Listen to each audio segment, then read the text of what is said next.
ምእመናን ጠንቋይ ከሚሰጠን እግዚአብሔር ሺህ ጊዜ ቢከለክለን ወገኖቼ እግዚአብሔር ከሌለበት የሰባ ፍሪዳ ውስጥ ከምንኖር እግዚአብሔር ያለበት ጎመን ብንበላ አይሻልምን?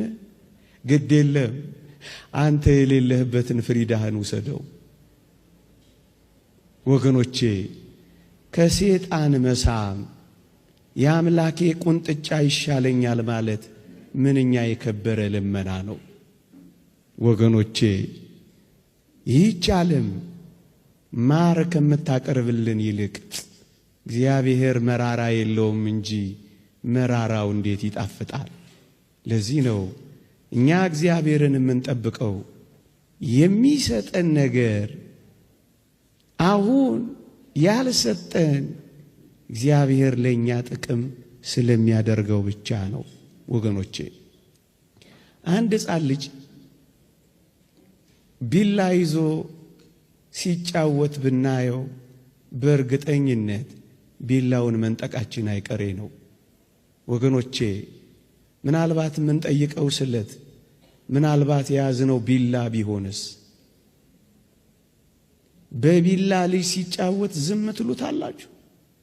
የኔ ሕፃኗ ልጅ በቢላ ስትጫወት ባያት እነጥቃት የለ?